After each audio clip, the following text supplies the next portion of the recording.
سیدنا خالد بن ولید قریش کے ایک معزز فرد اور بنو مخزوم قبیلے کے چشم و چراغ تھے۔ نبی صلی اللہ علیہ وسلم نے جنگ موتا میں ان کی بے مثل بہادری پر انہیں سیف اللہ یعنی اللہ کی تلوار کا خطاب دیا۔ جب حضور صلی اللہ علیہ وسلم نے اہل قریش کو بتوں کی پوجا سے منع کیا تو سب آپ کے خلاف ہو گئے۔ اس وقت آپ کی عمر 17 برس تھی۔ آپ بھی اپنے والد کے ساتھ حضور صلی اللہ علیہ وسلم کے دشمن تھے۔ بعد میں آپ نے اسلام قبول کیا۔ سیدنا خالد بن ولید نے تلوار کے سائے میں پرورش پائی، اس لیے وہ بہت پھرتیلے اور نڈر تھے۔ کشتی، گھڑ سواری اور نیزہ بازی کے ماہر تھے۔ خالد بن ولید کئی جنگوں میں شریک رہے۔ اسلام لانے کے بعد حاکم شام کا مقابلہ کرنے کے لیے 3000 صحابہ کی فوج تیار ہوئی۔ اس میں آپ بھی شامل تھے۔ خون ریزی معرکہ ہوا۔ مخالفین 1,00,000 کی تعداد میں تھے۔ مسلمانوں کا کافی جانی نقصان ہوا۔ اگلے روز اس لشکر کی کمان حضرت خالد نے اپنے ہاتھوں میں لے لی اور اعلیٰ جنگی اصولوں پر اپنی تھوڑی سی فوج کو مجتمع کیا اور حاکم شام کی دلی فوج کو تہس نہس کر دیا اور فتح پائی۔ پاک صلی اللہ علیہ وسلم کی وفات کے بعد خلیفہ اول سیدنا ابو بکر صدیق کے دور میں آپ اسلامی لشکروں کے سپہ سالاری کے فرائض انجام دیتے رہے۔ معرکہ یمامہ میں آپ نے صرف 13,000 فوجیوں کے ساتھ مسلمہ بن کذاب کی لاکھوں کی فوج کو شکست دی۔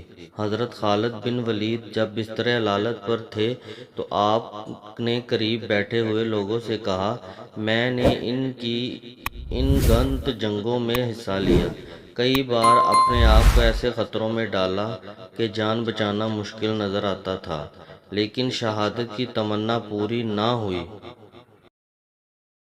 میرے جسم پر کوئی ایسی جگہ نہیں کہ جہاں تلوار، تیر یا نیزے کے زخم کا نشان نہ ہو، لیکن افسوس موت نے مجھے بستر پر آر دبوچا۔ میدان کارزار میں شہادت نصیب نہ ہوئی۔ آپ نے جنگ احد سے خلیفہ ثانی امیر المومنین سیدنا عمر فاروق تک جتنی جنگیں لڑیں، ان جنگوں میں آپ نے ایک جنگ بھی نہیں ہاری۔ سیدنا خالد بن ولید انتہائی اہم شخصیت کے مالک تھے۔ مرتدین کا زور توڑنے اور سواد عراق اور شام کو فتح کرنے میں جو کارہائے نمایاں آپ نے سر انجام دیے، وہ تاریخ میں بے حد اہمیت کے حامل ہیں۔ جس حیرت انگیز قابلیت کے ساتھ آپ نے اسلامی فوجوں کی کمان کی، اس کا اثر تھا کہ جب دشمن سنتے تھے خالد بن ولید ان کے مقابلے کے لیے آ رہے ہیں تو ان کے چھکے چھوٹ جاتے اور مقابلے سے پہلے ہی ہمت ہار بیٹھتے تھے۔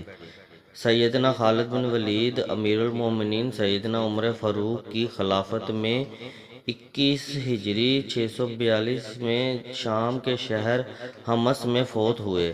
اپنی وفات پر انہوں نے خلیفہ الوقت عمر فاروق کے ہاتھوں اپنی جائیداد کی تقسیم کی وصیت۔ سوانح نگاروں نے سیدنا خالد بن ولید کی شجاعت و بہادری، سپہ سالاری، فتوحات کے متعلق کئی کتب تصنیف کی۔ یوں بعض کتب دلچسپ ناولوں کی صورت میں بھی تحریر کی گئی ہیں۔ زیر نظر کتاب خالد سیف اللہ حضرت خالد بن ولید زندگی اور فتوحات بھی اسی سلسلے کی ایک کڑی ہے۔ یہ کتاب ابو زید شلبی کی عربی زبان کا اردو ترجمہ ہے۔ فاضل مصنف نے اس کتاب کے مرتب کرنے میں بڑی محنت کی اور کوشش کی ہے کہ یہ کتاب کسی پہلو سے بھی